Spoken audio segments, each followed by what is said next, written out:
그림자는 늘 우리 곁에 있었지만 나는 그것을 외면했다. 가족을 위해 선택한 길이 결국 우리를 더 멀어지게 할 줄은 몰랐다.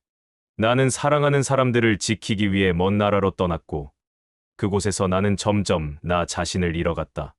외로움 속에서 나는 어떤 선택을 했을까? 그리고 그 선택의 끝에서 우리는 무엇을 마주하게 될까? 먼 나라의 그림자들. 나는 가족을 위해 살았다. 적어도 그렇게 믿었다. 하지만 지금 돌이켜보면 우리는 모두 자신만의 그림자와 춤추고 있었던 것 같다. 먼 나라에서 우리 각자의 그림자는 점점 길어졌다. 나의 그림자는 유럽의 긴 겨울 밤처럼 짙고 어두웠고, 수진의 그림자는 보스턴의 차가운 바람에 흔들렸다. 민우의 그림자는 아직 작았지만 점점 그 형태를 알아보기 힘들어졌다. 우리는 서로의 그림자를 붙잡으려 했지만 손에 잡히는 것은 차가운 공기뿐이었다. 그림자는 점점 더 길어지고 더 짙어졌다.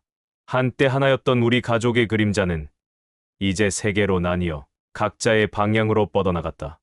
내 그림자는 알프스의 험준한 산맥을 닮아갔고 수진의 그림자는 보스턴의 복잡한 거리를 따라 구불구불해졌다. 민우의 그림자는 미국의 광활한 평원처럼 넓어져 갔다. 때로는 그 어둠 속에서 위안을 찾기도 했고 때로는 그 그림자에 짓눌려 숨쉬기 힘들어하기도 했다. 우리의 그림자는 서로를 향해 뻗어가려 했지만 시간이 지날수록 그 거리는 더욱 멀어져만 갔다. 이것은 먼 나라에서 춤추는 그림자들의 이야기다. 우리가 그 그림자를 어떻게 마주하고 어떻게 받아들이며 어떻게 그 속에서 빛을 찾아갔는지에 대한 이야기.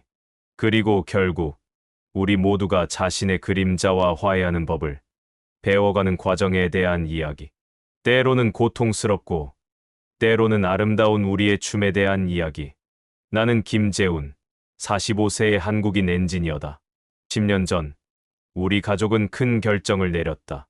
한국의 경기 침체로 내 연봉은 점점 줄어들고 있었고 아들 민우의 교육비는 나날이 증가했다.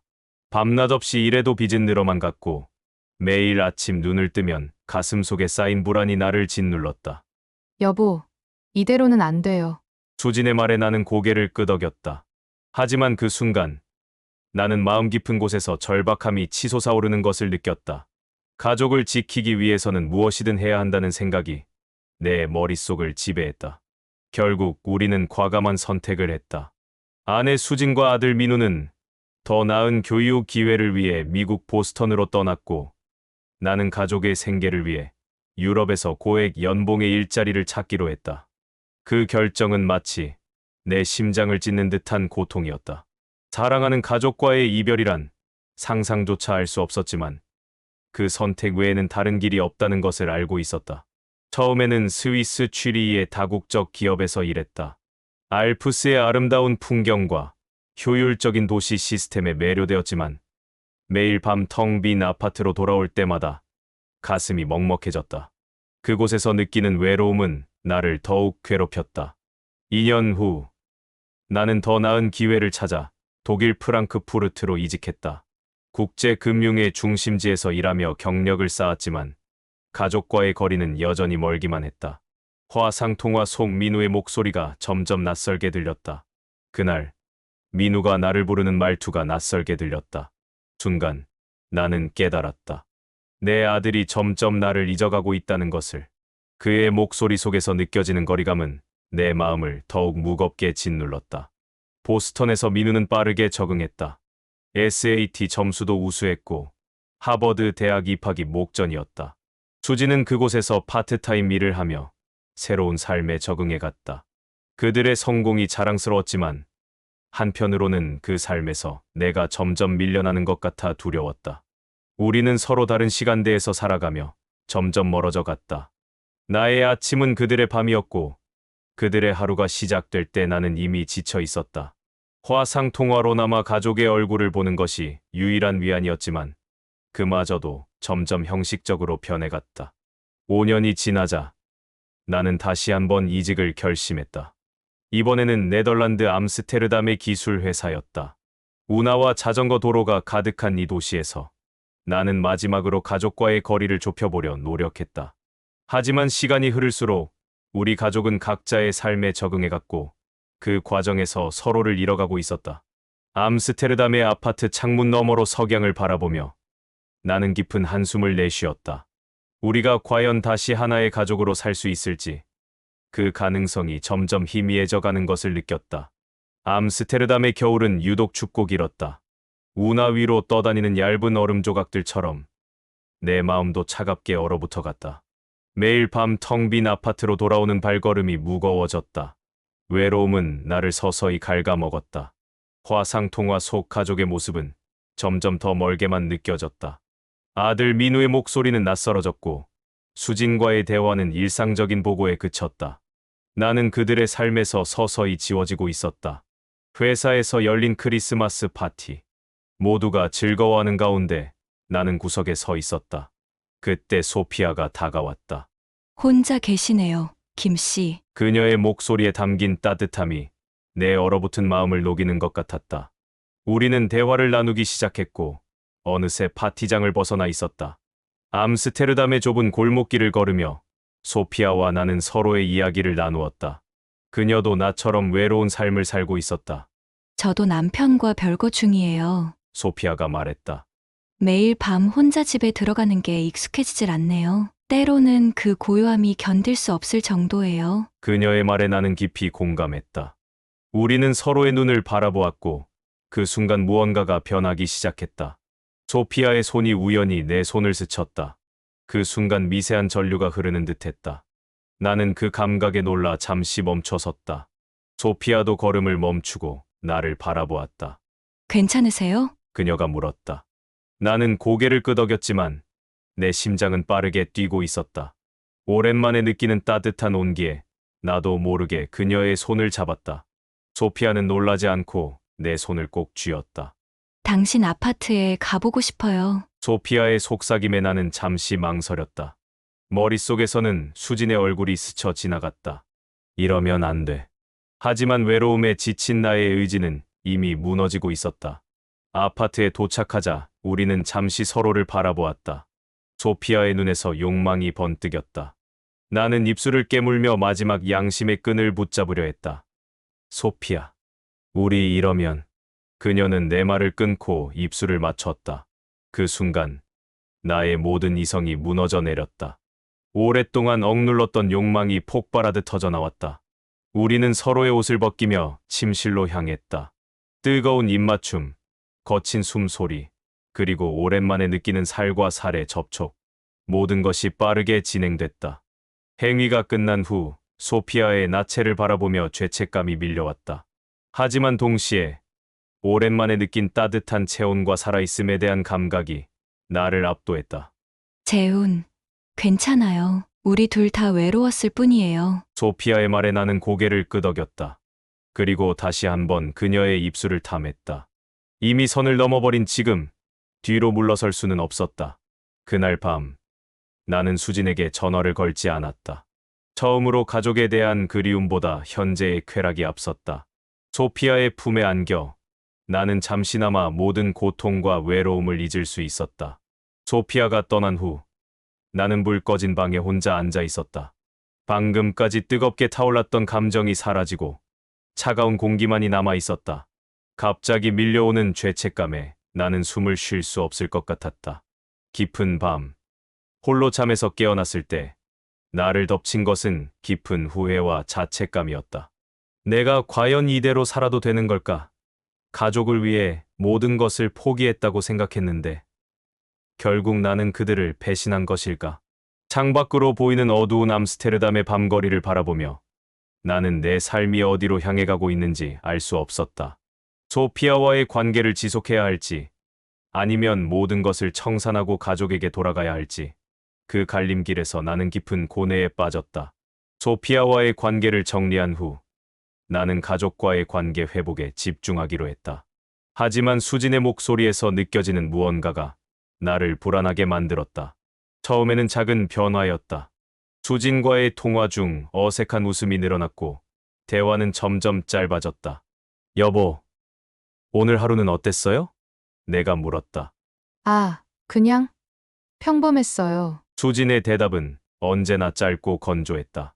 시간이 지날수록 이런 작은 변화들이 쌓여갔다. 한 달 전, 수진이 갑자기 통화를 서둘러 끊은 적이 있었다. 미안해요. 지금 바빠서. 나중에 다시 걸게요. 그 나중은 결국 오지 않았다. 점점 의심이 커져갔다. 수진의 행동이 더욱 이상해졌다. 화상 통화 시간이 불규칙해졌고 종종 약속 시간을 놓쳤다. 미안해요. 친구들과 저녁 약속이 있어서. 이런 변명이 잦아졌다. 전에 없던 일이었다. 결정적인 순간은 수진의 생일날이었다. 나는 깜짝 선물로 보스턴행 비행기 표를 예매했다. 하지만 공항에 도착해 집으로 향하던 중 수진에게 전화가 왔다. 여보, 오늘 밤에 친구들과 술 마시러 가기로 했어요. 늦게 들어갈 것 같아요. 그 순간 나의 마음속에서 여러 감정이 파도처럼 밀려왔다. 처음에는 불신이었다. 설마 수진이. 그러나 곧 확인하고 싶다는 강렬한 충동이 일었다. 심장이 빠르게 뛰기 시작했다. 알겠어요. 즐거운 시간 보내세요.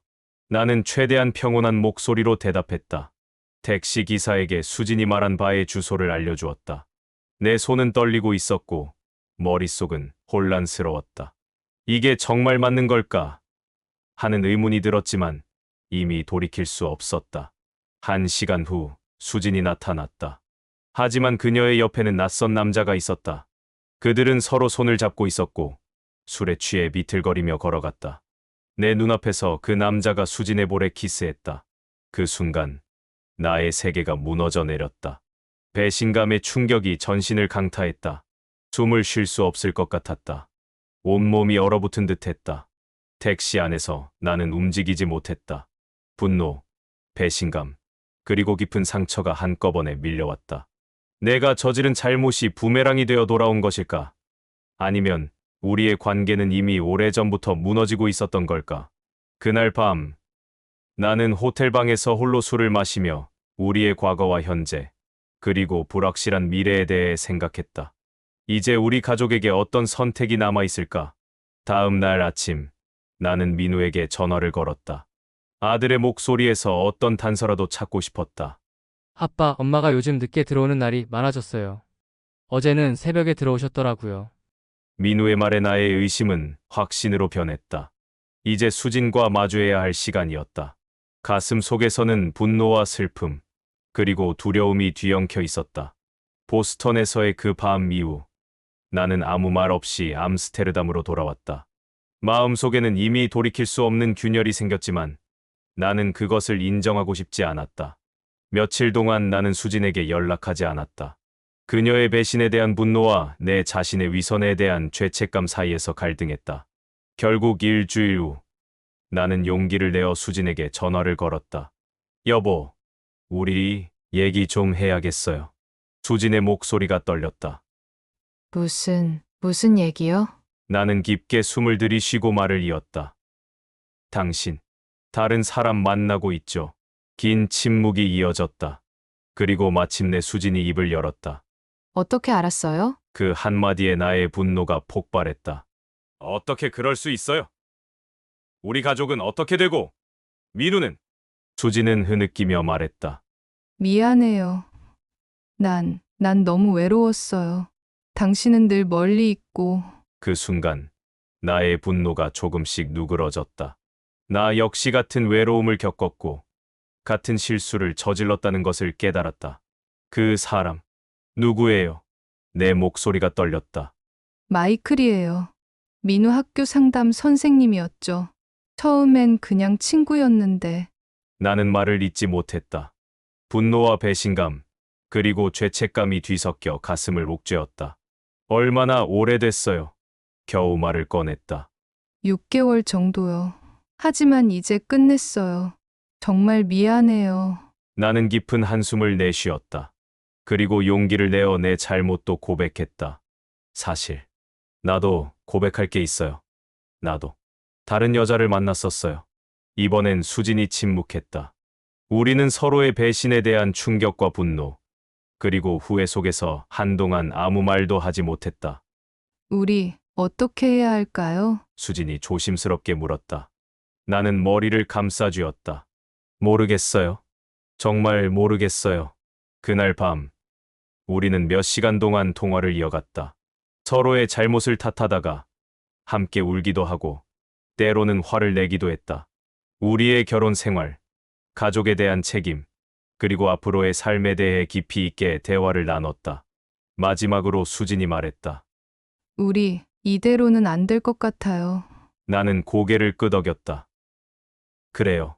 하지만 바로 결정 내리긴 어려울 것 같아요. 시간이 필요해요. 우리는 잠시 별거하기로 합의했다. 각자의 삶을 돌아보고 우리의 관계와 가족의 미래에 대해 진지하게 고민하기로 했다. 전화를 끊고 암스테르담의 어두운 밤거리를 홀로 걸으며 나는 우리 가족의 운명이 어떻게 될지 알 수 없었다. 하지만 한 가지는 분명했다.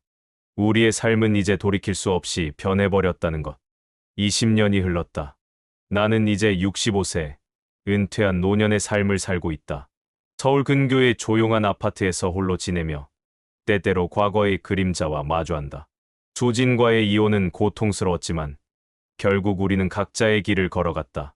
민우는 미국에서 성공한 변호사가 되어 가끔 나를 찾아온다.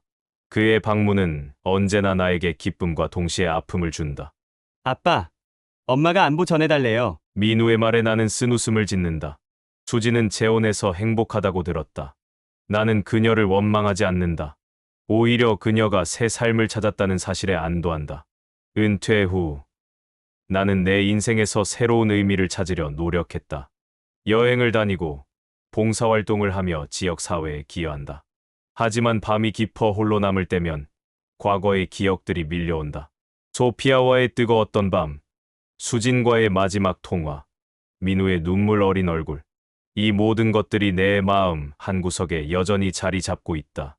때로는 데이팅 앱을 통해 비슷한 처지의 여성들을 만난다. 하지만 재혼은 생각하지 않는다. 과거의 상처가 나를 조심스럽게 만들었고 동시에 혼자만의 시간의 소중함을 깨닫게 해주었기 때문이다. 아빠, 외롭지 않으세요? 민우가 걱정스럽게 물었다. 나는 잠시 침묵했다. 외롭지 않다고 말하고 싶었지만 그것은 거짓말일 것이다. 대신 나는 미소를 지으며 대답했다. 인생이란 게 참 아이러니하구나. 내 엄마와 나는 서로를 위해 모든 걸 바쳤다고 생각했어.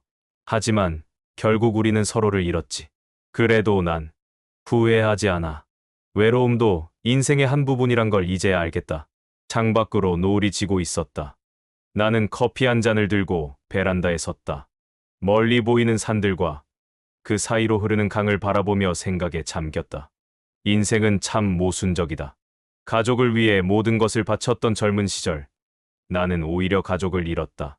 그리고 지금 혼자이지만 오히려 더 충만한 삶을 살고 있다고 느낀다. 하지만 이 충만함 속에도 여전히 공허함이 자리 잡고 있다.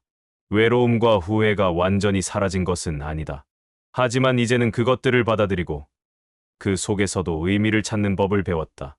노을빛에 물든 하늘을 바라보며 나는 생각했다. 인생은 우리가 계획한 대로 흘러가지 않는다. 하지만 그 예측할 수 없는 흐름 속에서도 우리는 계속해서 살아가고, 사랑하고, 후회하고, 그리고 다시 일어선다. 그렇게 나의 또 다른 하루가 저물어갔다. 홀로였지만 나는 여전히 살아 있었다. 후회와 외로움 속에서도 나는 끝까지 나만의 길을 걸어가고 있었다. 과거의 그림자와 현재의 고독 사이에서 균형을 잡으며 나는 여전히 내 인생이라는 미완의 걸작을 그려나가고 있었다. 그리고 이제야 깨달았다. 완벽한 삶이란 없다는 것을. 그저 우리 각자의 방식으로 살아가는 것. 그것이 바로 인생의 진정한 의미일지도 모른다는 것을. 그림자는 사라지지 않는다. 다만 우리가 그것과 함께 살아가는 법을 배울 뿐이다. 나는 너무 늦게 깨달았다. 사랑은 거리로 인해 멀어지는 것이 아니라 우리가 서로를 얼마나 붙잡으려 하느냐에 달려 있다는 것을. 가장 가까운 사람들이 가장 멀리 있는 건 아닐까. 지금까지 저의 얘기를 들어주셔서 감사합니다. 구독과 좋아요는 콘텐츠 제작에 큰 힘이 됩니다.